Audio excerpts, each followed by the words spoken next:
sounds of Stadia Podcast for 2022. That's right, folks. It's a new dawn. It's a new day. It's a new life for me. Richie?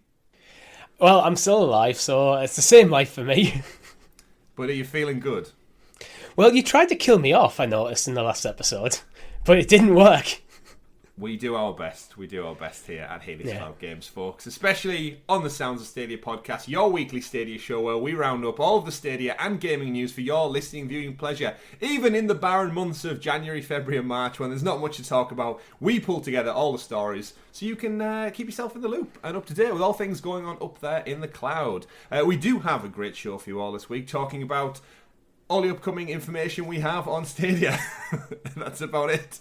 But no, in all seriousness, we've got stories covering some purchases, some buyouts that have happened in the games industry, some new movements referring to the Stadia Makers program, Marvel's Avengers getting a new character, and Ubisoft taking more shit for their Quartz NFT program. That plus we're going to recap on Richie of the pro games, and we're also going to be breaking down your game of the year, Richie, because we missed you on last week's show. It was actually a weird situation where Tom came back. I don't know if you've seen him. You actually missed him. It's almost... Yeah. It's like you're the same person. They've never been seen in the same room this year.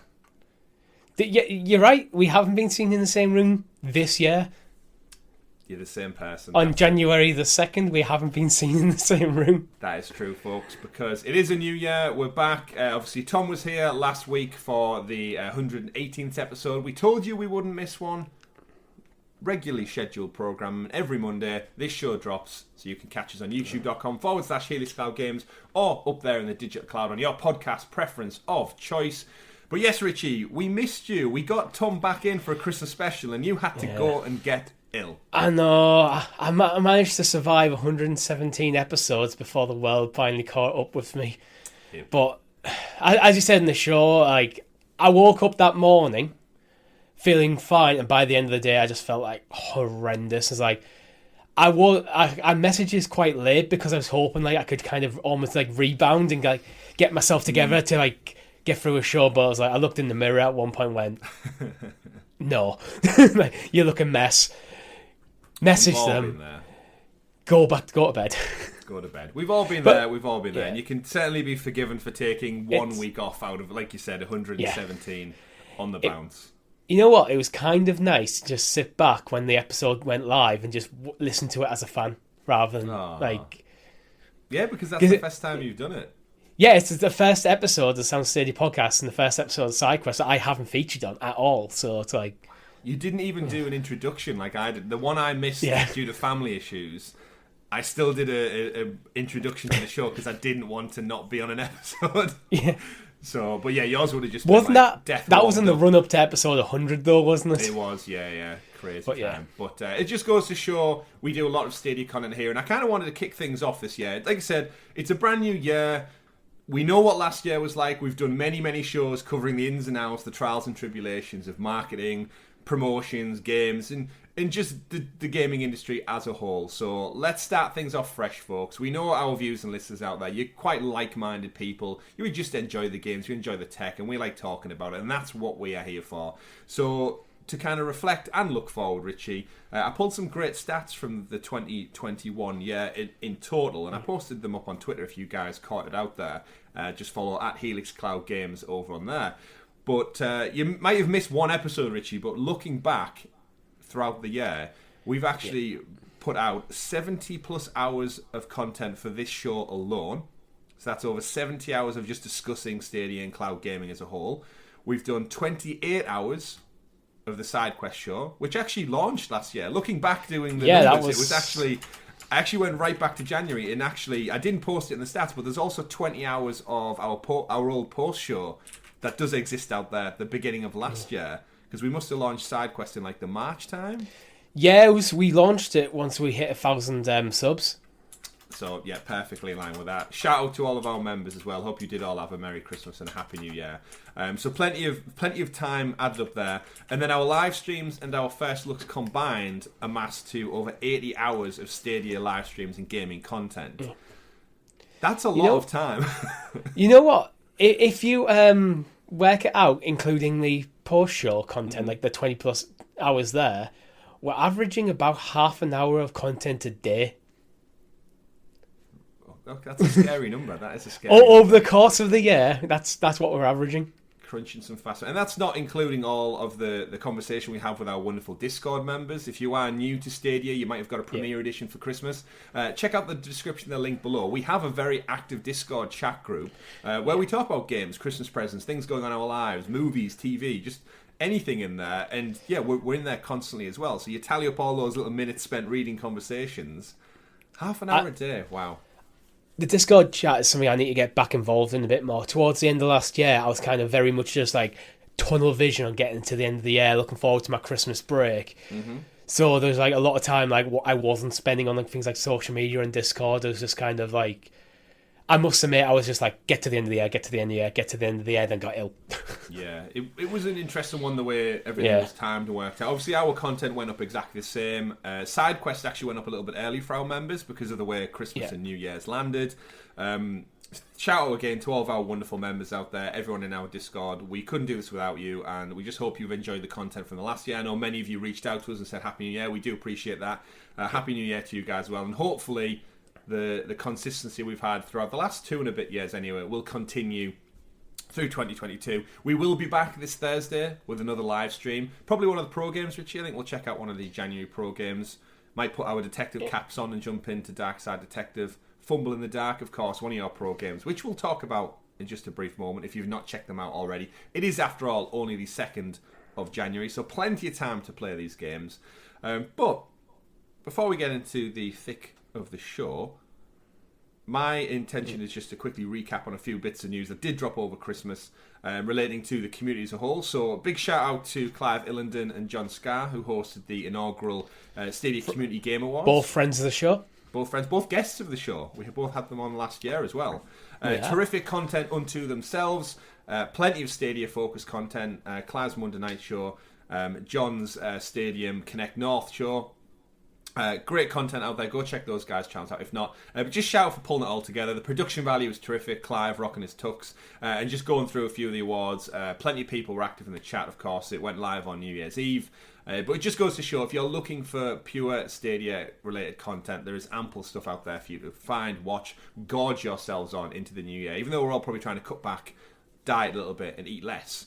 No calories in the cloud, folks. It's true. So eat all, get your fill, take your fill your boots up. But shout out to those guys. And I just wanted to give a special shout as well to, on a different note, Jem, our good friend Jem, over at Jembear, decided to close down his channel for whatever reasons. He posted out a tweet, I think, sometime between Christmas and New Year. But I just wanted to shout out Jem for all of his great work in the community, all his videos, his first looks, his technical prowess in helping people fix Ark Survival Evolved and frame rate issues and everything else along the way on his journey. So we wish you the best, Jem. I'm sure you're still having fun playing games out there as you do. We'll see you in the clouds, my friend. And other than that, Richie, it was quite a quiet one. It was nice to see things wind down a little bit. Everyone take some well-deserved time off and just enjoy some games. Yeah, it's been like, for me, the last 2 weeks has been exactly what I wanted it to be.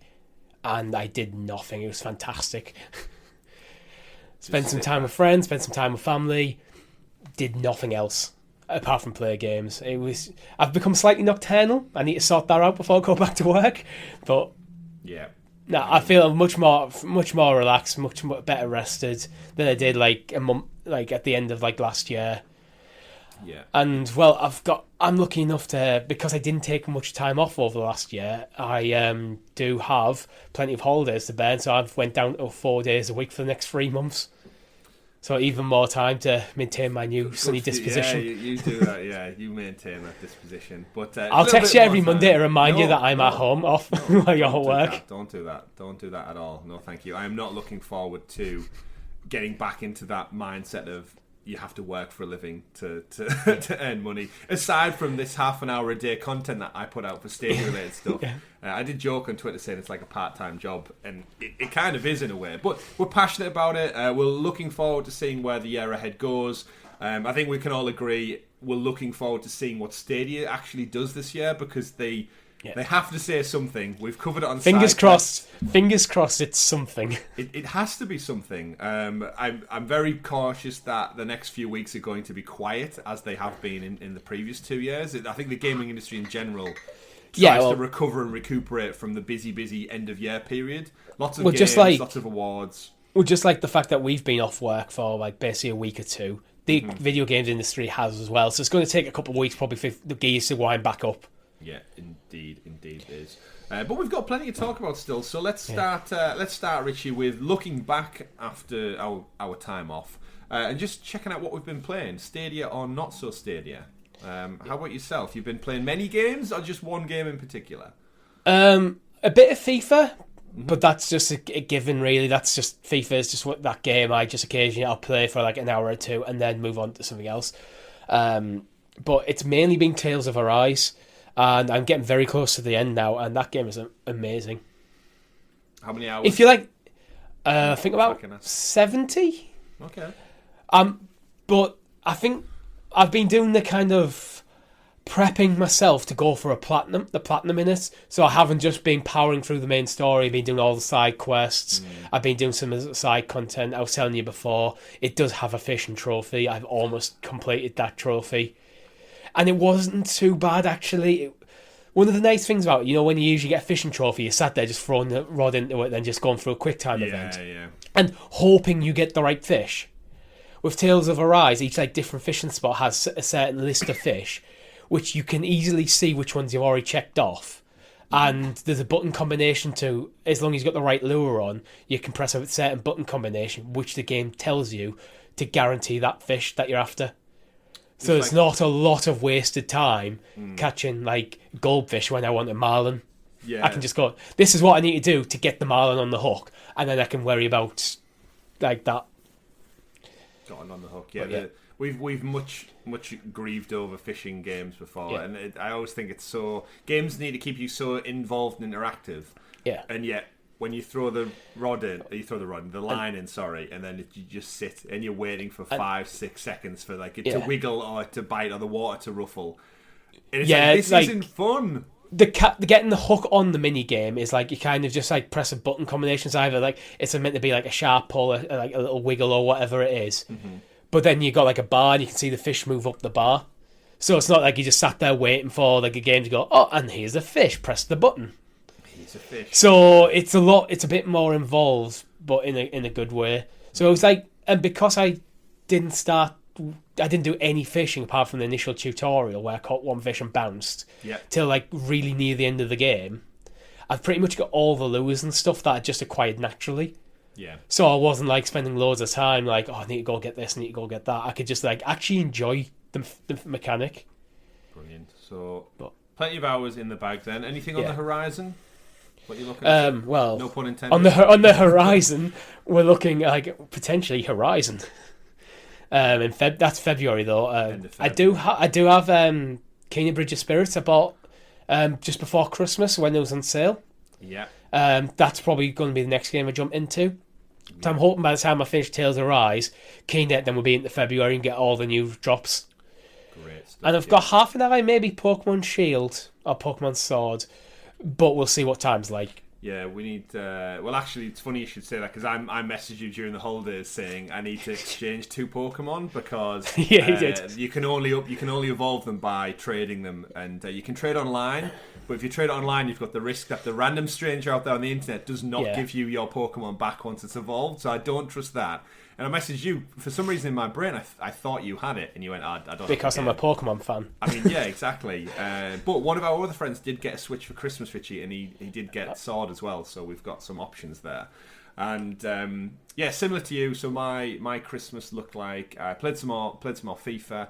I dove back into some Assassin's Creed games on Stadia as well. I checked out some of the pro games yesterday. Played just the opening bits of Bloodstained Ritual of the Night. It's such Castlevania. It's like such a spiritual successor. Dark Side Detective I'm going to save because I think you and me could have some fun on that one. And my main game I finished Sword and Shield over Christmas. I then went immediately out and bought Shining Brilliant Diamond. Sorry. Yeah. I got that one. And so I've been chipping away at that, which it's so ironic how Pokemon games are just the same. The opening hour or two is just literally rinse and repeat of the same games for the last 30 years. Well, and I'm okay to with be fair, Brilliant Diamond is a game that came out like 20 years ago or something, or 10 years ago. It's kind of interesting to watch you go for this Pokemon binge, actually. Because I kind of, during like the XY, like Alpha Sapphire, that's when I really got back into it in a big way. Mm-hmm. And like it's now kind of nice to see you go through that kind of same like arc. Yeah, because I never had a Game Boy Advance, so I kind of moved on to I think PlayStation 1 at that time. So yeah, it's interesting that they get made in the remake zone, and it's like Pokemon I'm familiar with, and I'm like seeing them going, oh yeah, okay. Yeah. I recognise some of these guys, and there's some of like the really crap ones that you just don't have a clue for. But then obviously Arceus comes out at the end of January. So I'm like, is this going to be like a perfect rolling game where I'm going to finish Brilliant Diamond and then all of a sudden it's going to be like, oh, there's this brand new version out. So Arceus is one I'm interested in as well because I've talked on either the show or SideQuest before how the direction that the Pokemon main series is going in with things like the always on XP share and like kind of that bit of dumbing down certain elements here and there is stuff I'm not fond of, where Arceus seems to be like taking it in a different the genre in a different direction. Mm-hmm. So it's going to be quite interesting. Yeah, we'll have to see and look into it. It's one I'm going to wait for reviews. It's not a day one purchase, but if the reviews come out and they're solid, then I'll probably pick it up. Same for me. And then on the place, I know it's a Stadia podcast, folks, but like I said, it's a quiet month. However, flipping over to other platforms, I've got Kena Bridge of Spirits. I'm about 10 hours into that. I think you're really going to enjoy it, Richie. It's a beautiful game to start with, but the gameplay is just fun to figure out. And then Uncharted the Lost Thieves Collection comes out end of the month. And then Horizon end of February, sorry. And then the year's kicked off. Then there's so much coming in the pipeline. So we'll talk about all that in the future, no doubt, alongside some Stadia games. But our viewing listeners out there did have a bunch of pro games to break down and go down. And you weren't here for the last week's episode, so just at a quick glance, Richie, of the pro games we got for January, we had Darksiders 3, Bloodstained Ritual of the Night, Shantae Risky's Revenge, Director's Cut, to be very specific, The Dark Side Detective, A Fumble in the Dark, which is the sequel, and it also came with a special Christmas case file that dropped on Christmas Eve. And I think we joked on the last podcast you were on that just as we were about to buy it for the Christmas DLC, it was announced as coming to Pro for January, so actually it pushed it out of the Christmas window because I was going to wait because it was coming free. And of course, DreamWorks Dragons Dawn of New Riders. So which of these particular titles stood out for you the most? I think the one that jumped out to me the most is probably Bloodstained Ritual of the Night. I think that seems to be the best received. Mm-hmm. I played Darksiders 2 back in the day a bit, so I do have a bit of a soft spot for the Darksiders franchise, although it was one of them when I played Darksiders 2 is like kind of I enjoyed this and I played for about 20 hours then bounced onto something else. Mm-hmm. Yeah. But I think Bloodstained is probably I think it's the pick of the bunch for me, but I kind of like that there's a bit of variety in this. Like, I think that's the one thing you can say with Pro is you do get a variety of different games and different styles. Oh, you certainly do. Absolutely. I think I was just looking at the names there. Do you think there's anyone out there who thinks the Dark Side Detective and Darksiders from the same, like, you're literally 2 letters out from it being the same name? Probably, yeah. They buy into it going, oh, there's another Darksiders game there. And it's like a pixel click and point action adventure. Probably not, the Darkside Detective and Darksiders 3. The only thing they got... Yeah, the Darksiders Detective. It's a crossover event. Get them all in there. Yeah. Yeah. The detectives and this pixelated, this pixelated detective genre is investigating death and war and pestilence and stuff. There could be a case file like that. We don't know. We'll have to find out. But yeah, we said myself and Tom last week's show mentioned how Bloodstained. I think we all agreed it looked great when it was announced to come to Stadia. Yeah. And then we were put off by the launch price tag, which I think was about £35. Yeah. And then thankfully, then ironically, it's gone pro again. And the best part about having Tom on last week, Richie, was he'd already bought most of these games. Yeah. Like classic Classic Tom. Classic Tom. Yeah. If you want to know what's coming to Pro in the future, just look at his games library, because if he's bought it, chances are it's coming down the pipeline. I think with £35 for Bloodstained, I was probably like, that's probably a decent price if you're into the genre. If you just think, I fancy giving it a go, it's a bit steep. Yeah. So it's here. You've got a list. It was nice to have a list of 5 games again with varied variety. You're not jumping into the DreamWorks Dragons? No. Titles? Not for you? No, not even going to look at it. Not even going to look at it. I have seen some people over Christmas actually on social media ask about Stadia this year really needs to get their library customization in order, because it's getting to a point where with no filters or folders as such, the list is just going to get like crazy big, because we must have claimed over 100 games now as like individuals. Yeah, I mean, what I always did with my PS4 was I used to make folders and have different games in different folders, so it kept like my home screen like nice and organised and nice and clean. And that was on a console that had a 1 terabyte hard drive. Yeah. Stadia I've got my entire library there, so I need some way of, whether it's filters or custom folders, some way of just like tidying that up a bit. So I can quickly find the game that I'm looking for, even if it's just a favourites list. So you can just, that would be probably the first thing I bring in, just a favourites list, so I can just star a game, and you can just go to your favourites list and all the games that you started just there. Yeah, just there to pick through and just drop in, drop out, remove them. That'd be the first thing I'd do, and then you can start bringing in other more customizable UI features and stuff as you go forward. That seems like the best move. January, good month overall. Nothing quite AAA, I would say, but I think it's a good selection to kickstart the year. Yeah, it's a decent selection, nice broad selection. But I can also see being a month where people are not happy with. But you're going to get that every month. If it doesn't have a big if it doesn't have a big AAA title, then people are going to be upset. Yeah, I mean, I looked at the PlayStation Plus games for January and thought, okay, I'll claim them. I'll add them to my library. You know what? I meant to cancel PlayStation Plus, and then I got a notification saying like I got order renewal. Thank you. Yeah, your order renewal for the year. I was like, well, that's paid for now. For the whole year as well. Yeah. Oh well. That's how they get you. That's how they get you. Let us know, folks, what your favourite Stadia Pro title has been for January. You've had a few days now to play along, get used to, and familiar with them. Let us know in the comments below on YouTube what you think, and hopefully we'll get some more news about new titles and new pro games coming soon. But Richie, before we dive into all that, you may have noticed, or you may have heard on last week's show, that Tom absolutely butchered the introduction to the news. In his stead, clearly you've taken on the mantle of the person to say it. He picked himself up, he was so ironic, and then he messed it up. You know what I found hilarious about that? And I'm sorry, Tom, for this, but the way you were both talking shit about me on the lead up to doing that, and then Tom dropped the ball. He did. That's the rule here, remember. If you're not present, we can take the that is true. In jest, of course. But yes, Richie, if you could introduce us to the super sexy special Stadia story segment, aka the news year. Oh dear, the news year. I guess if you're gonna do it, you got to do it then, right? Yeah, I that was intentionally butchered. Happy New Year. I mean, you got the actual introduction spot on. So yeah, Tom, he's coming for you. He's coming for your friend. 2 weeks off, and I still nailed it. Still nailed it.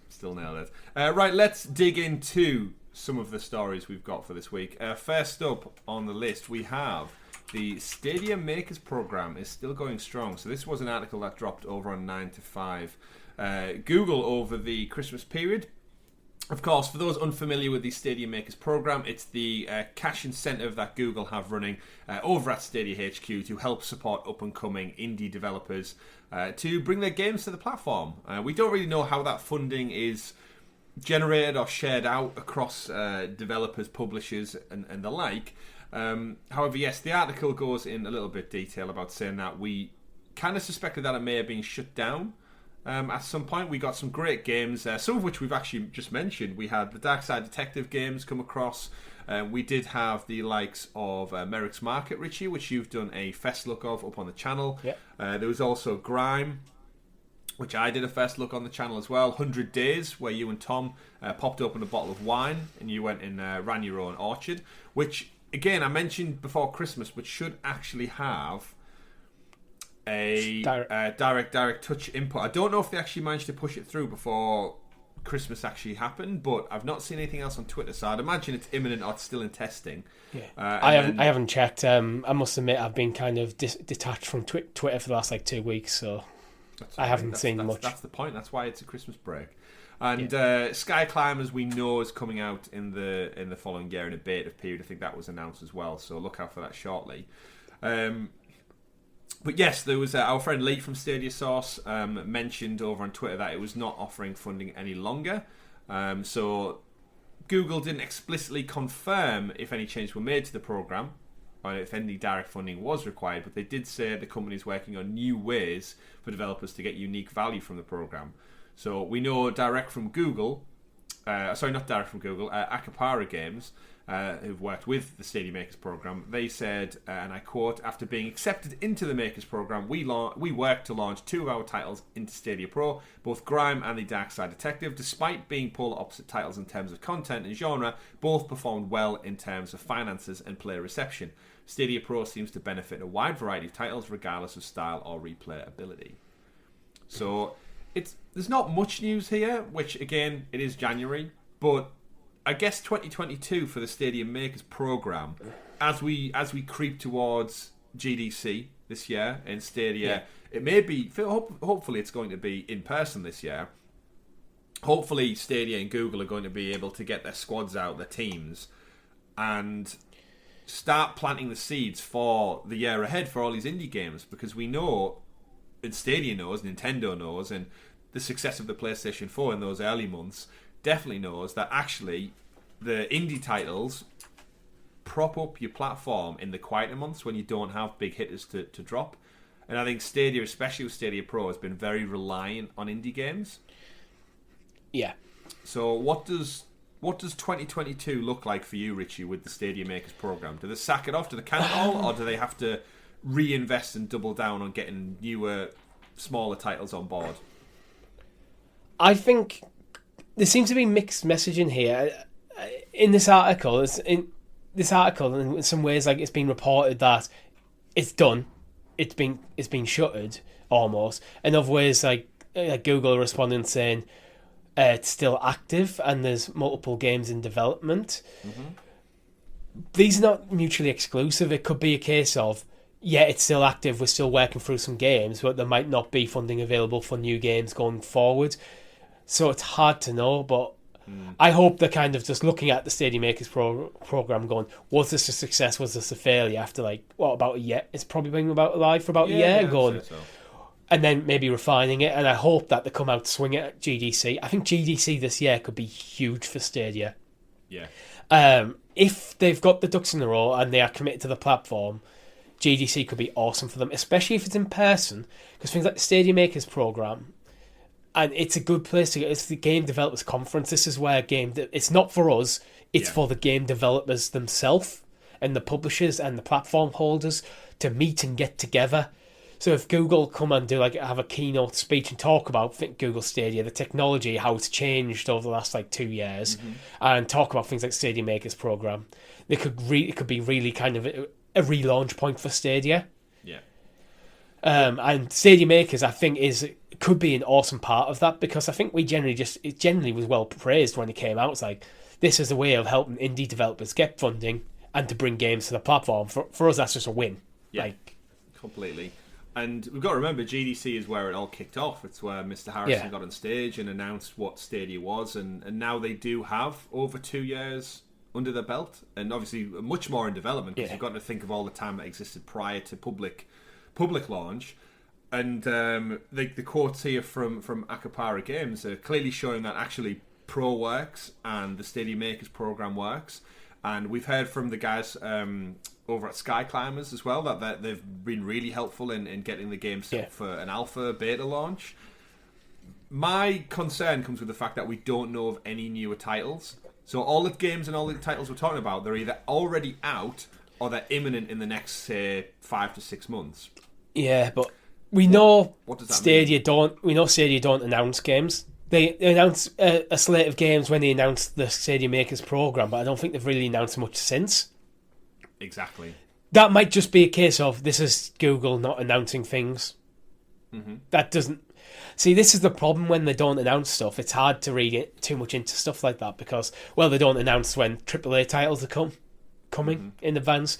So why would they announce a small game going through their Stadia Makers program? Yeah.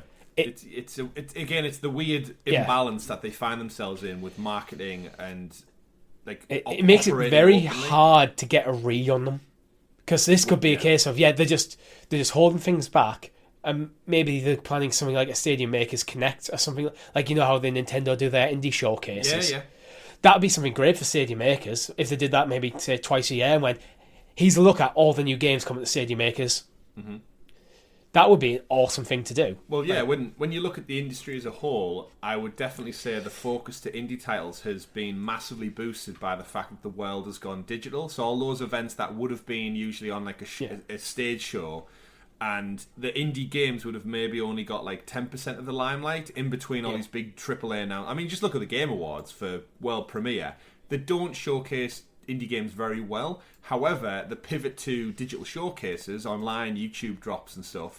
We'll just look at like Thunderful Games and the indie showcase event that's hosted every summer now, and some of the little things that Kind of Funny have done, like these smaller teams, digital showcases where they spend a dedicated 10-15 minutes on indie titles upcoming for the future. I would love Stadia to come out this year and say, GDC, we're working with smaller teams to give you a budget to help support you, to help you to actively develop in the cloud, and we're going to host an Indie Connect every, like you said, Richie, every quarter or every half a year. To just show what's coming. Yeah. And that'd be beautiful to see. So keep it separate from the big stuff. Not that you're talking about the big stuff either. But just something to drip feed content of what's coming in the future. Because indie games, they don't pop out some little gems every now and again. Yeah, you look at things like Celeste, It Takes Two, like Kena Bridge of Spirits. These are some, over the last couple of years, these have been some of the most some of these are the most revered games in the last 5 years. Some memories, certainly. And all indies. This is why I like having indie showcases separate to like the big AAA stuff. Because in the big AAA, something like an E3 press conference, say it was a Microsoft conference, the indies are kind of there to fill up the middle of the showcase between the big tentpole titles that people are actually excited to see. Where if you just do an indie showcase, everyone's coming in an even playing field. So everyone gets usually about equal time and equal chance to showcase what they're about. And they don't have to be worried about, well, we've got this new cool 2D Metroidvania style RPG that is going to be showcased just before God of War Ragnarok. Yeah. So then everybody forgets about what the game is, and it's because you do need kind of because an indie game can either totally explode, or it can just go under the radar and nobody has a clue about it, other than maybe through word of mouth, or you pick it up on a Pro or a PlayStation Plus game. But yeah, even just looking back at the likes of like Fall Guys and Rocket League, they exploded because of the user base they got immediately from PlayStation recognizing they had a good game on their hands, and just they Among Us is another one. Among Us is one of the simplest games in existence, and yet it garnered such a buzz and a fan base. Among Us is very much a pandemic game because it was a way of interacting with friends and family. It's like the same reason that Animal Crossing exploded. It was a way of interacting with friends and family that was lacking. Yeah. So people gravitated towards these sort of games. Yeah. A bit more. And they've all benefited from being spoke about. So that's what brings me kind of full circle back around to the Stadia Makers program. And I just think it would be another shame to think almost a year ago we had the Stadia Games and Entertainment closed down. Okay, you're not focusing on your own AAA exclusives. So where is that funding going? You can't tell me you can't siphon off $10 million to give to indie developers. $10 million could be spent on so many indie games. The guys who did Merrick's Market or Sky Climbers Upcoming or Darkside Detective. Those games are so infinitely smaller. I mean, just look at the Falconeer. It was one guy. So if you've got a pot of 10 million set aside, you could spread that wealth across so many little indie developers, individuals and small teams, and just bring them all, but I can't even imagine what small of a check you'd have to write in comparison. Like 10 million for your Resident Evil games. How many indie games would 10 million get Stadia to port? Like, you can't tell me an indie developer's not going to take like what, a $5,000 check to work on porting a game across, or 10 grand maybe, or even less. Yeah. And they've also got the new features on Stadia where developers can almost create their own instance. I can't remember what they call it. Like an own instance where they can invite people to play that, like an alpha or beta build of the game. Yeah, yeah. And have it as a gated like area, so they can like beta and alpha test stuff, or give early access to certain prominent Google Stadia content creators, maybe. Wink, wink. And I just think that's why, like, they need to commit. Like, if anything, if they're not going to commit to their own exclusives, just at least commit to something this year. Like, come out and tell us that, yes, we are a massive fan of indies. Let's face it props up their pro library more than anything. I think we're kind of agreed at the end of last year. What we need to see from Google this year is a commitment to Stadia. Yeah.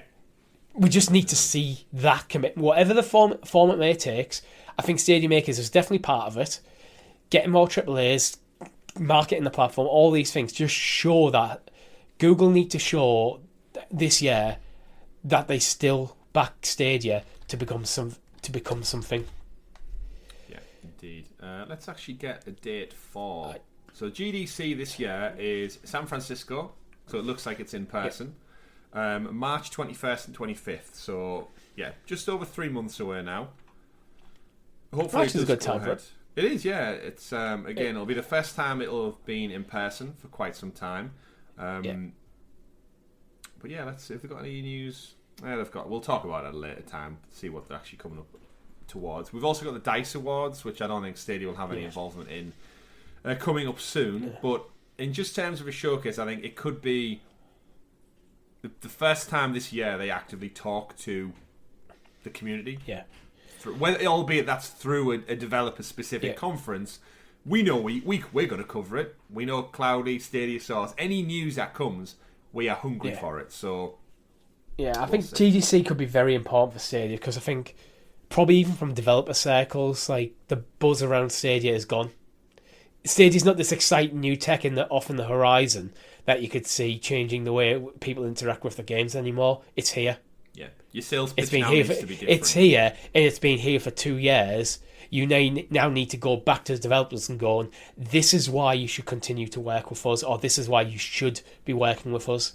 Yeah, completely agree.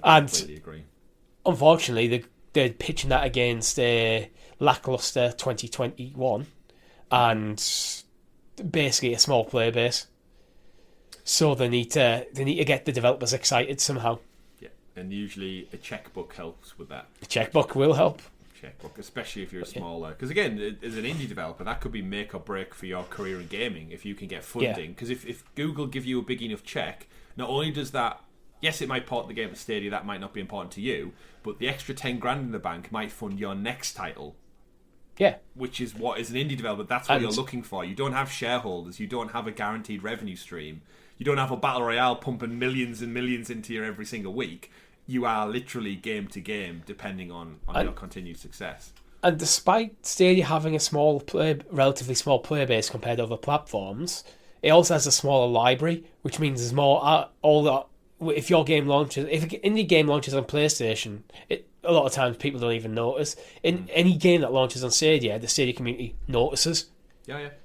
Because we don't get it anywhere near as much, so we'll see it, and especially if it launches on Pro, then people are going to more likely to play it, and when people play it, they get revenue, and they also get reputation. So the Stadia could be, maybe indies needs to be the focus for Stadia for a bit. Well, and the turnaround time can sometimes be a little bit quicker because they are naturally smaller titles. So obviously sometimes there's less people working on it, so it takes longer, but at the same time, it's less graphic intense, and you're not going to get something like Kena Bridge of Spirits every single time. But the turnaround could be quicker. So time will tell. GDC is not too far away. Some news that did drop throughout the course of the Christmas period as well was some interesting stuff from Tencent. And we've brought Tencent up a couple of times on this show. purely because of their connections to developers and publishers that are already on the platform. They own a part of everyone. It feels that way sometimes. So yes, so Remedy Entertainment put out a statement over the Christmas period saying they are working with Tencent. They've signed a global development license and distribution agreement with them for the cooperative multiplayer game codenamed Vanguard. So they're basically just kind of putting out their focus on what this is going to be. So reading from their statement, the game codenamed Vanguard, Remedy's original intellectual property, is a free-to-play cooperative PvE shooter that combines Remedy's narrative expertise and action gameplay into an immersive multiplayer experience. The game is developed in Unreal Engine for PC and console platforms. Remedy will develop and publish the game worldwide, except certain markets, blah blah blah, Tencent. It's currently only in proof of phase concept, but this kind of just pushes us on to talking about Tencent in the gaming industry, and I think just a general conversation about what impact can this have on Stadia. But my biggest question, almost, Richie, to kind of counter Tencent, I know sometimes we give them shit because they're a Chinese company, and all human rights issues aside, they're buying into human rights issues yeah. and censorship rules and stuff very different to what we used to in the West. And the concern is that a company like Tencent may start forcing developers that they own parts of to conform to Chinese standards rather than European or American standards. I mean, that's where the concern comes from. Yeah, I mean, even in that statement saying that where Tencent already has localized and published games in Asian markets, they won't develop or publish the game for that release. So it's almost like the versions that are going to come out in different parts of the world will be different to some degree. But that aside, the reason I want to focus on it is twofold. Is one, they already outright own the companies that do League of Legends, which is Riot Games, Splash Damage, Outcasters, they acquired them. And they already have, as you mentioned, they have shares in Epic Games, Activision Blizzard, Ubisoft. I told you they owned everyone. Remedy, as we're talking about now. Frontier, the Planet Coaster, Jurassic World guys. Don't Nod, Life is Strange dev teams. Bloober Team, who are working on the new Silent Hill horror thing, I believe. Playtonic, who I think are the guys who did Yooka-Laylee, if memory serves me right. And the Roblox Corporation as well. So all the kids out there are enjoying their Robloxes. Same thing. And that kind of got me thinking, is this a potential avenue that Google could explore? So we know the first party things didn't work out. They canned that very, very quickly. We've just spent a good while discussing indie developers and being at GDC with the Stadia Makers program. Is just buying up shares in these companies a potential move for Google in terms of, if you have shares in a company like Remedy, does that not mean the port to Stadia could be more likely? Because you have a say in surely what the direction of the company in focus to cloud gaming, just by having like maybe 5% of the shares. There's a couple of problems with that. Google are always getting dragged into courts for like trying to create, similar to Apple, trying to create monopolies and stuff. Yeah. Buying parts of every gaming company out there isn't a good look. This is why people get, like, when the Tencent comes up, like, people get back, okay, Tencent are getting invested in this now as well. And I think the gaming industry, any creative medium, is better when there's more people have the funds. This is the problem. It's that balance between creativity and funding with any sort of creative thing. You have to enable creativity, enable people to go do what they need to do, but it also has to have a return on investment. So this is the weird duality between like business and creativity. And I think Google doing it would not be well received if Google started buying small fractions of every gaming company out there. Yeah, because we know they want to be, they're totally committed to gaming. Yeah. We've seen it with the Google Play Store at the Game Awards. We've seen it with obviously the launch of Stadia itself.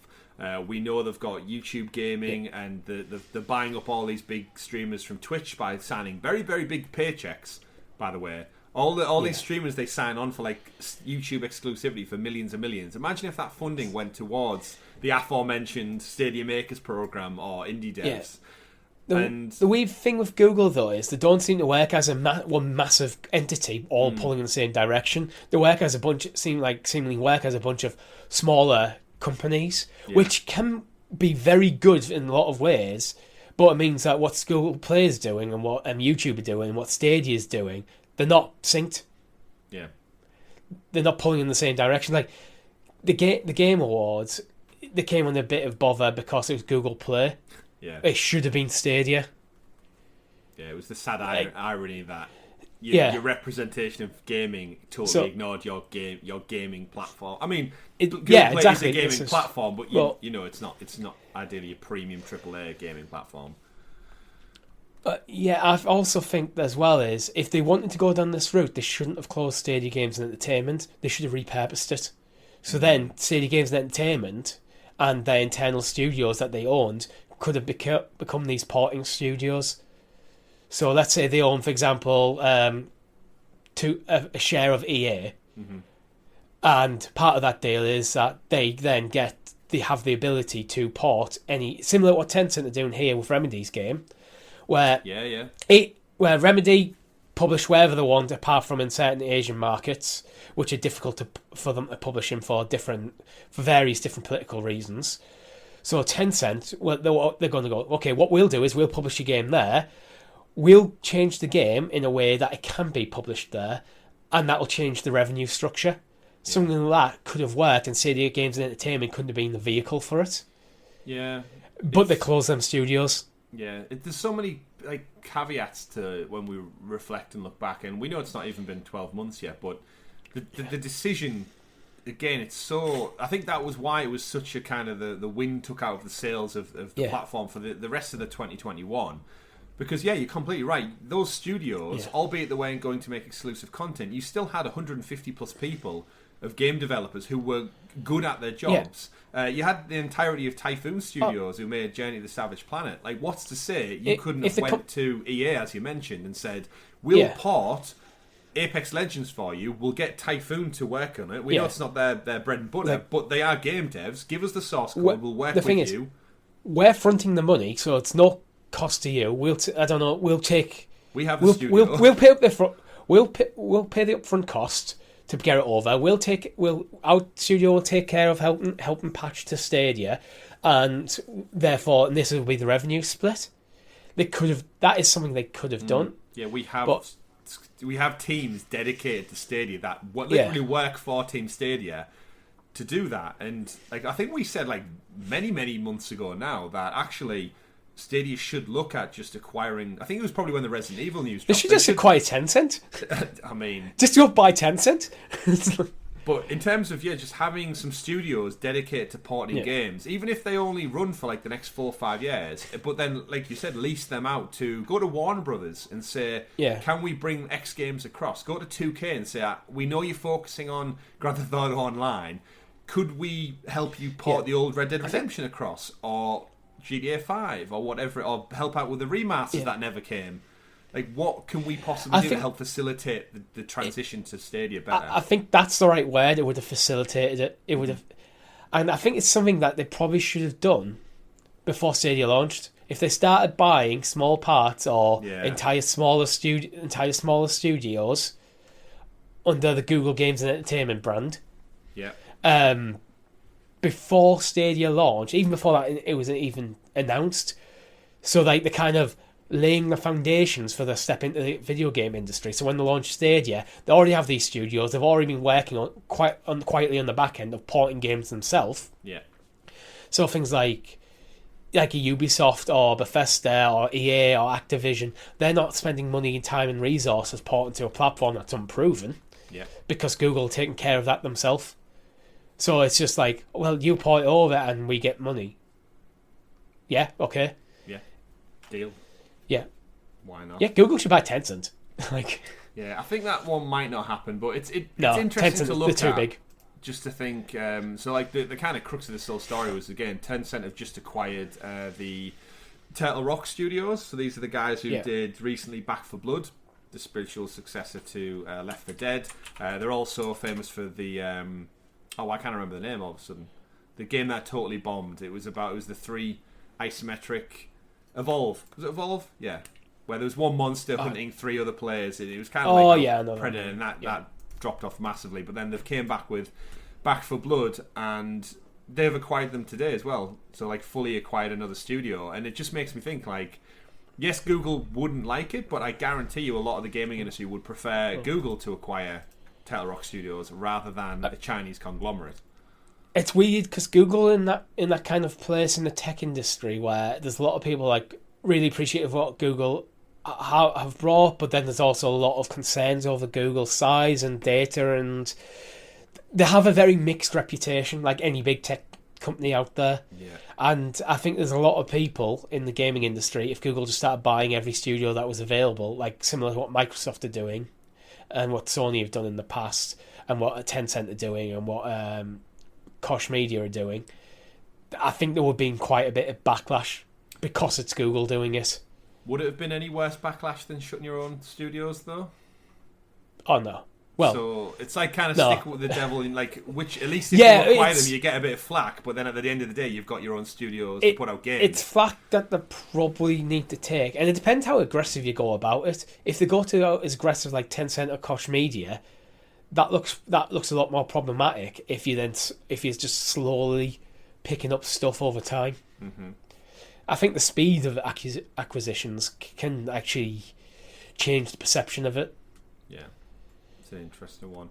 But we'll certainly keep an eye on it. We'll be keeping an eye on Tencent because, of course, these relationships are always in flux, and the more shares they own, the more companies they own, it does beg the question where the future games will come. So we don't have, of course, Back 4 Blood on Stadia. However, Tencent, who now work with Remedy on deals which we've got control on Stadia, I'm always just interested how the chess pieces are moved every time things like this happen. Like, can now Google go to Tencent and say, could we get a Back 4 Blood part over to Stadia or whatever Turtle Rock's new game is? Because you're no longer beholden to the old guard of rules because you've just been bought by a totally different company. So Google and Tencent are going to be a weird relationship because with Tencent being a Chinese company, I'd have to look whether actually there's any Chinese state ownership, but there probably is. Oh, I'm pretty sure Tencent is state owned to a degree. And Google is entirely banned in China. Alphabet does not exist in China. So I don't think there's much relationship between Google and Tencent. And that would be a very difficult relationship to actually foster. Because, I mean, Tencent seems to be, what their focus on is bringing games to China. Tell you what, it's worth a lot of money, Richie. Tencent have 4% shares in Tesla as well. They own everything. Like, they own a small amount of everything. It's so weird how it only goes one way, though. It seems this is why people get worried about them, because that 4% share is a small cut, but then over time that could grow, and eventually Tencent own the world. There'll be Tencent, Google, and Apple and Disney will own everything. Yeah, I know WeChat is kind of their equivalent to WhatsApp, and as it stands, they've got like 1.2 billion active users. So that like the sheer no wonder video games bow to the pressures of. There's a great South Park episode on this kind of thing actually. If you go want to go check it out, where it basically I think is it Stan's dad goes over and try and sell weed. Randy and Mickey. Yeah, and it's kind of the same thing where you don't poo Winnie the Pooh. It kind of just it takes a satire look at the kind of situation they're all in, but. Again, money talks, doesn't it, when it comes to this kind of thing? Which is sad. Like I said, it's for better or for worse. It's a scary thing to look at. But let's pivot away from this, Richie. We will keep an eye on it. I'm sure there's going to be more games companies acquired or picked up. Hell, they might even buy Stadia one day. Just to go, you know what, Google? It clearly didn't work out. We'll buy the tech. It'd be Tencent's cloud gaming platform. Tencent Gaming. Would we do a podcast? What would you call a Tencent cloud gaming podcast, Richie? Let's copyright it right now, right here. I don't know. Talking Tencent? Something like that, yeah. We'll see. Depending on what the brand has. There'll probably be WeChat, WeGame, yeah. And then they'll have a lawsuit with Nintendo for Wii games, something like that. Yeah. We'll have to wait and see. Let's have a look at some of the final stories for the news this week. FIFA 22, a little bit of a UK joke one here. We always go big in the UK about Christmas number one. Well, actually, we don't. It used to be a big thing. No. It's kind of been watered down thanks to the X Factor and Britain's Got Talent. It tries to, radio stations still try to cram it down your face, where everyone else is like, I don't care. You're only on because I'm at work. Yeah, it used to mean something, I think, back in the day before streaming and such, where like sales figures and numbers meant something. But I even think this year's winner was a guy called Lad Baby, and it was like, to be fair, it was for charity, so I'd much rather the winner goes to like raise money for good causes. But he took the 4th Christmas #1 in a row, which was like beating out the Beatles and Spice, like actual famed artists and musicians, to the record for the most Christmas #1s, which is such a quiz question. Well, but yes, the fact that you dropped Beatles and Spice Girls in the Christmas #1 for 2021 shows you how much people don't care about it. He didn't beat them for Christmas #1. He beat them for the most Christmas #1s of all time. Oh, right. I was going to say, is this like literally, are they just suddenly spiked up? Like, no, interest in Spice Girls and the Beatles. No, he's got 4 #1s now, which was more than their 3, Spice Girls and Beatles. And I've never even heard of them, so. Well, it's a husband and wife combo, but either way, you can go research it if you want to. Yeah. The reason I bring it up is because the Christmas #1, based on physical sales for games in the UK, was FIFA 22. So football came home for Christmas, and it actually scored Christmas #1. So best-selling game heading into the Christmas period, which I thought was interesting. Well, a game like FIFA is always going to have a slight advantage over Christmas because there's a lot of new consoles getting sold, especially with the console shortages. Yeah. A lot of new people finally getting their hands on the PlayStations and Xboxes this year after a year of not being able to get them. Mm-hmm. And FIFA is one of them games that it almost by default comes as a bundle. Like, you get a PlayStation, you'll get FIFA and another game. In the UK, that's usually how it goes. So it's like, that's very true. Also always one of the biggest games of the year in the UK. So football's huge over here, isn't it? So I did want to look back though very briefly as we go into 2022 at the kind of games in yesteryear and see who's been #1. So going all the way back, Richie, to when the charts began, the video game Christmas #1.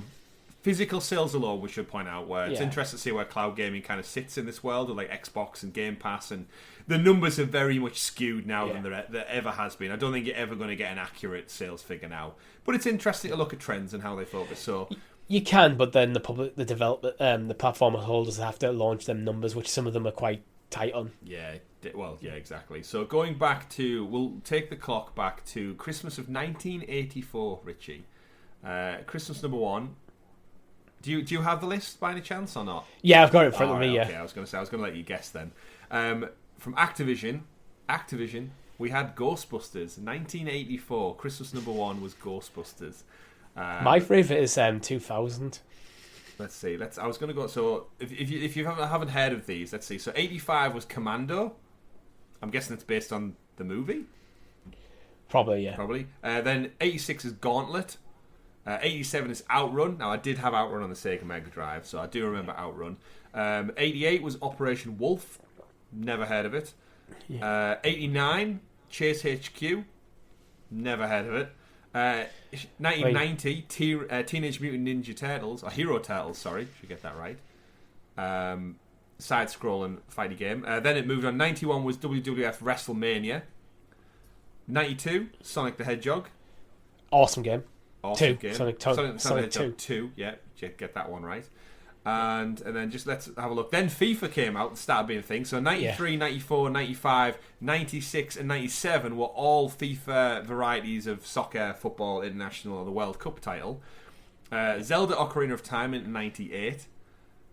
Tomb Raider 4 in 99, The Last Revelation.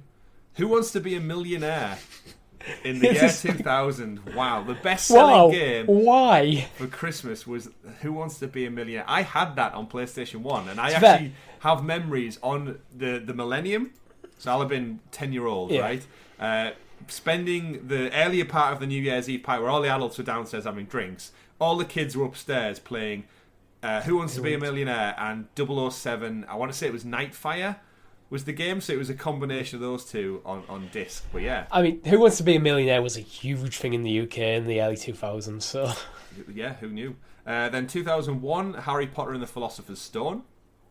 Not a bad game. No, 2002. They should remake them games. Well, Well, not remake them games, but redo them tell the completely story from tell the stories. Because I think there's good games in there. Oh, there has to be, doesn't it? I mean, we've got Hogwarts Legacy, so we'll see what that looks like. Moving on through the list, 2002 was GTA Vice City. 2003, Medal of Honor Rising Sun. 2004 and 5, back-to-back years, for Need for Speed Underground 2. Such a good game. And then followed with Most Wanted. I actually remember playing those. Now I'm looking at these lists of I've got distinct Christmas memories of these titles, getting them as a Christmas present and then spending time with my brother in the old. These are probably the games that going into Christmas and we were most hyped to get our hands on. Yeah, I mean, I think as a child, obviously, you are limited to, you have to wait for usually your birthday or Christmas. So I have very fond memories of a lot of titles on this list. 06, back to FIFA 07. 2007, Call of Duty 4 Modern Warfare, so that's the Modern Warfare kicking off. Then it hands back to FIFA 09, and then it goes back to Modern Warfare 2.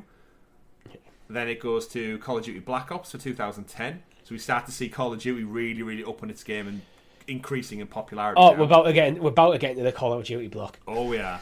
Elder Scrolls 5 Skyrim was the most popular in 2011. Then back to Call of Duty Black Ops 2. FIFA jumps back in there, scores another goal in 2013 with FIFA 14.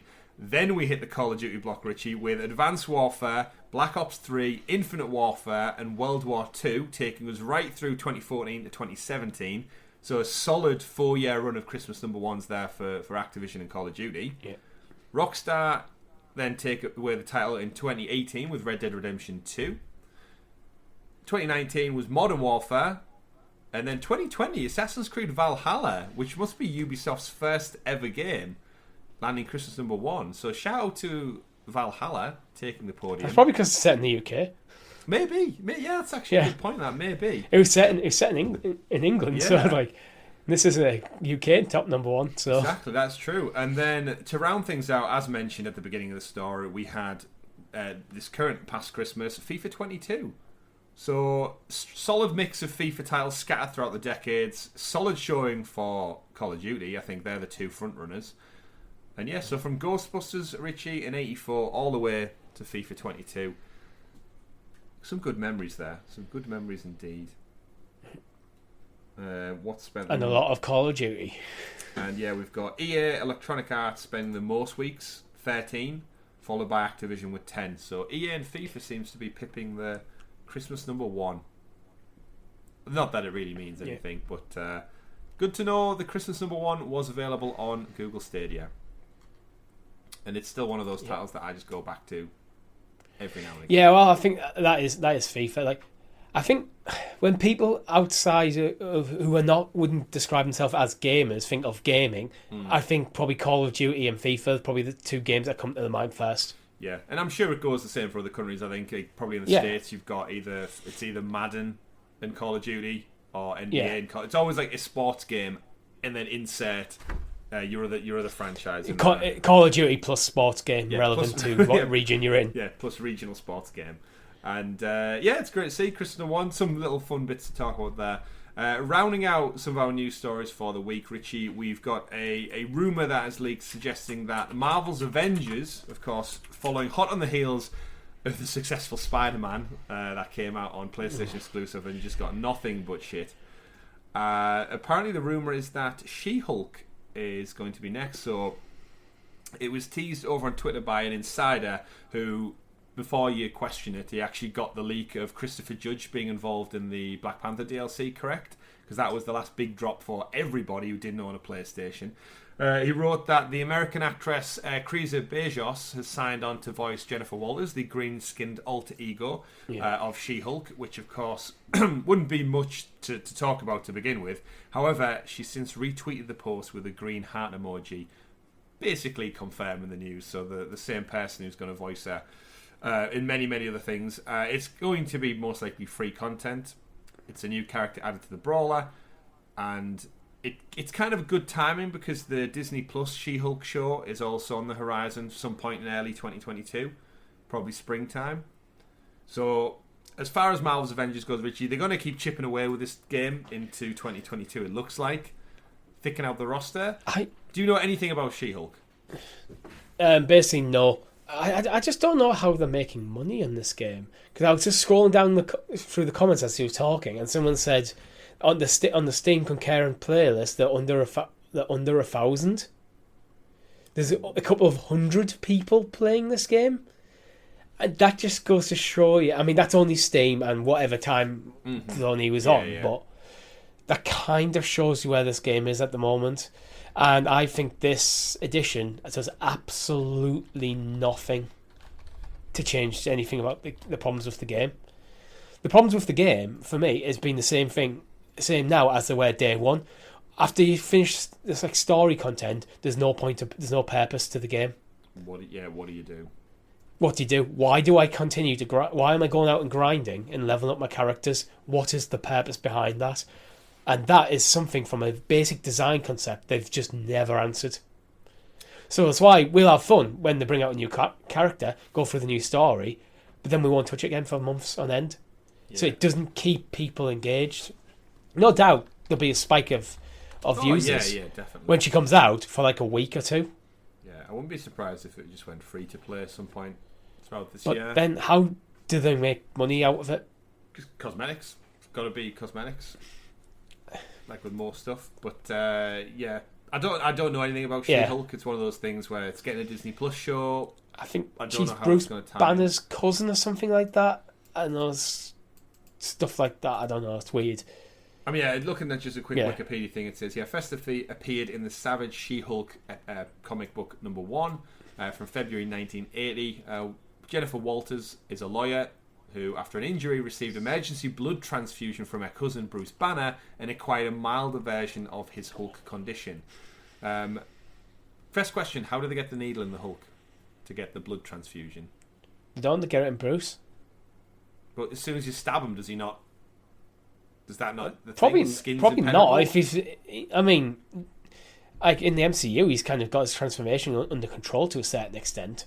But he also said he put a gun in his mouth and tried to end it, and he spat the bullet back out. So I feel like an injection would be the same, right? Well, not really, because one's like taking some blood transfusion, the the other's trying to kill yourself. I thought his skin was impenetrable, maybe. Either way, out there, get your vaccinations, kids. They're important. As such, Walters becomes a large, powerful, green-hued version of herself. However, unlike Banner, she largely retains her personality. In particular, she retains the majority of her intelligence and emotional control. Although, like Hulk, she still is susceptible to outbursts of anger and becomes stronger when enraged.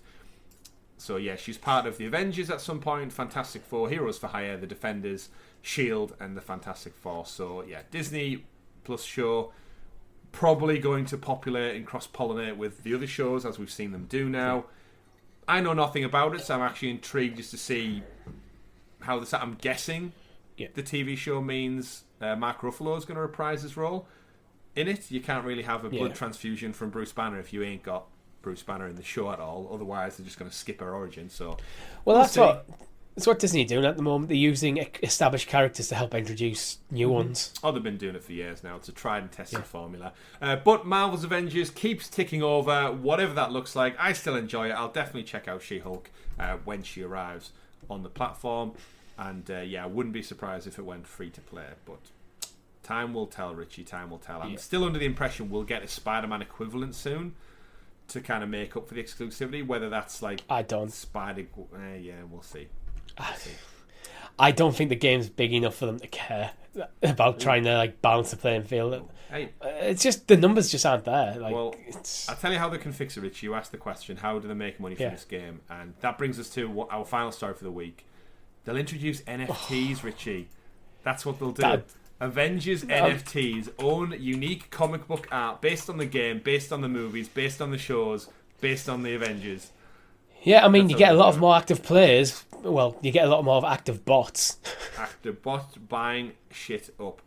So, final story of the week, pivoting over to Ubisoft. We gave them crap for introducing their Ubisoft Quartz points, which is essentially digital in-game items you can buy and sell on in a virtual marketplace. And there was a story that dropped just over Christmas, and I just wanted to highlight it for the week. The Apex Legends senior artist, Liz Edwards, appears to have sold a grand total of 15 NFTs for this. So at the time of... The article's actually a little bit older, 21st of November. This is how they're looking. So bear in mind they can only be bought and traded currently through Ubisoft, so the market might not be there for third-party sales, which is kind of how NFTs survive. It's people buying across various different things. Yeah. Total to probably just short of $2,000 worth of real-time money has been exchanged with Ubisoft NFTs. They did pull the video from the YouTube channel for NFTs, and obviously the gaming industry as a whole has probably just given them so much crap for it. And it's only in beta, but I don't think it's took off as well as they'd probably have hoped. Well, no, because again, I joke saying like, yeah, you get. I think the thing is, gamers don't really want NFTs. Well, some do, some don't. But the problem with NFTs is you get a lot of bot farming, regardless of whether it's in a game or just a random thing. So when you're putting NFTs into multiplayer games, what you're doing is you won't be, when you're matchmaking, you won't be matchmaking with other people who want to play the game. You'll be matchmaking with bots who are there to farm specific NFTs, so that whoever put the bot in there can sell them to make money. So you're not playing with other gamers. You're playing with people who just want to exploit the game to make some quick cash. This is why I don't like NFTs in video games. If you like NFTs outside them, more power to you. I don't care. But when they come into my hobby, I think it could be almost certainly a destructive presence. Yeah. And that's why I think, I know the numbers are a bit skewed here, because they do say the grand total of 15 NFTs have been sold between their two marketplaces. But Ubisoft have been giving away loads for free, so it might be still ramping up. Yeah, if everything's been given out for free to kind of kickstart the program, nobody's going to be trading. It seems like NFT traders haven't really sunk the teeth into this yet. Yeah. So that might still happen. It might be a lot of people like sat there with the cash being a bit standoffish. It might explode for them. I hope it doesn't. Yeah. I hope it dies a death. I hope it dies a death. I hope it dies a quick death. And Ubisoft realise, as I said before, last time we talked about NFTs, if you want to make more money, Ubisoft, make better games. Just make better games. Of making games and money, but yeah, I don't think they're going to go away, because there's money to be made and it's a business. So no, I think like the way like things like DLC and cosmetic, especially cosmetic DLC, basically came into every single game in existence with both free versions and paid versions. I think NFTs are the natural evolution of that. I think it will eventually populate the entire gaming industry for the detriment of the industry. Unfortunately, I think you're right. And with that, Richie, that brings us to an end of episode 119 of the Sounds of Stadia podcast. But before we wrap up, I would like to get a little bit of an insight into your games of the year, because we weren't here when we intended to do our Game of the Year special, and thankfully, again, Tom was here to step in. So just to quickly recap on the ones we gave out, the ones our community dished out as well. I just wanted to get your take on some of the quick categories. So to start off, Richie, the best Stadia Pro game of 2021. Myself and Tom settled on Jedi Fallen Order. Any argument to be made there for yourself out of the list? I mean, I enjoyed Jedi Fallen Order. I didn't love it the way you and Tom did, but I don't think any of the games on the list I fell in love with. So I think I agree. Jedi Fallen Order, Resident Evil 7 may have pushed it close, Control may have pushed it close, but I think on balance it is Jedi Fallen Order. Good stuff. Of course, yeah. The other nominations. My personal one would have been East 8. But that's definitely not the Stadia Pro Game of the Year. That's just the one I enjoyed the most. Choice. Interesting. Yeah, of course. Yeah, Resident Evil Control Ultimate Edition, Mafia 3, Dirt 5, and Little Nightmares 2. But yeah, Jedi Fallen Order, good to know. The best Stadia feature, we had Direct Touch Search Bar and the Explore tab refresh. Well, the Explore tab refresh is absolute garbage. Yeah. It was just in there as a new feature for 2021. It's almost like it's Direct Touch. It's like Direct a participation. Touch. Yeah, Touch was what we settled on too. Best ongoing game: Destiny 2, Division 2, PUBG, Hitman: World of Assassination, and The Elder Scrolls Online. Anything you'd like to add, or any preference? Well, I'm not really the ongoing game sort of guy. Elder Scrolls Online seems to be continuing to go strong. Division 2 has its moments. I think it's probably going to pick up again this year. But I think Destiny 2 is consistently played. Like, it's got to be Destiny 2. The game just doesn't die. It doesn't. Where other games like Division 2 gets a spike when new content comes out and falls away. Destiny 2 just seems to have that. It's like, it reminds me of World of Warcraft, where it just has this constant dedicated user base, and it just, there's peaks and troughs, but it's still such a high up there in terms of how many people play it continuously. Yeah, I agree. So, yeah. Agree. That's why we went for it.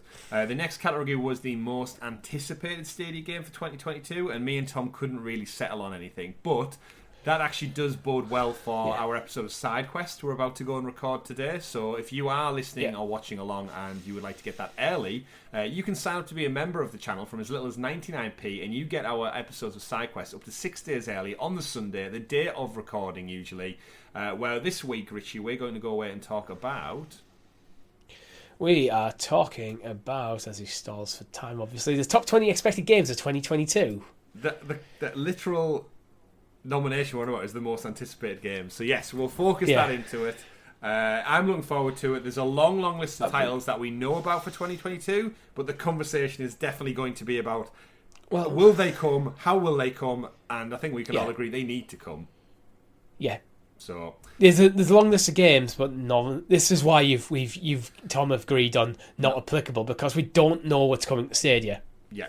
So we're going to go away, and I agree with your assessment on that one. It's like, we don't know what's coming, so it's hard to have an anticipated Stadia game. So I don't want to give it to like Avatar: Frontiers of Pandora, because it's the one of we don't know what's coming. Big games it was. It's not confirmed. Ubisoft Forward. Was it? Yeah. Was it? Yeah. All right. Sorry. I made a thumbnail for it. But either way, I don't want to just give it to Avatar when there's 20 other games that, in my opinion, should be coming. But we just don't know. So let's go theorise on SideQuest, folks. Like I said, you can get it up to 6 days early by clicking join on the YouTube link below. Next up, we've got Stadia Indie Game of the Year. Pixel Junk Raiders, Wavetail, Grime, Merrick's Market, Kaze and the Wild Mask, The Falconeer, Super Animal Royale, 100 Days, Little Big Workshop, and anything else you can think to throw in there, Richie. I still haven't played it, but I think Wavetail's probably the one that seemed to be the best received. I do like 100 Days, but yeah, I think it's got to be Wavetail. Good choice. Out of those, I think even our community who wrote into the show, whether it was in Discord or they reached out to us on YouTube in the comments or Twitter, Wavetail seemed to be I don't know whether it was just recency bias or it just hit at the right time, but loads of people wrote in and said that Wavetail was their best one too. Rounding things out then, Stadia Game of the Year, Richie. We've got Hitman 3, Little Nightmares 2, Outriders, Resident Evil Village, Life is Strange True Colours, Far Cry 6, and Chorus.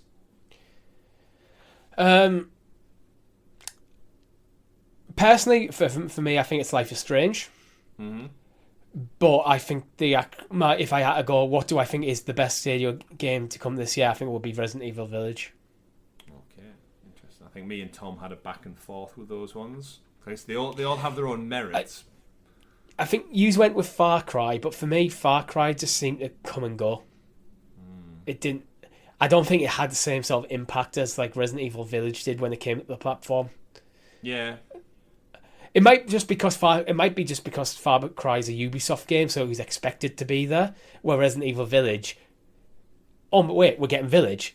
That's awesome. Yeah. I had that bit more hype about the release. Yeah, I think me and Tom said it did have that benefit of we got the news of us getting Biohazard free on Pro to kind of come out the month prior to Village. So you had like a 2-1 punch of two big AAA, like arguably probably the only time of the year we got 2 months of AAA releases back to back, like with some consistency. So because Chorus didn't come to like well in December, Life is Strange was like September time, so there was those like month gaps in between. But yeah, I'd be happy with Village as well.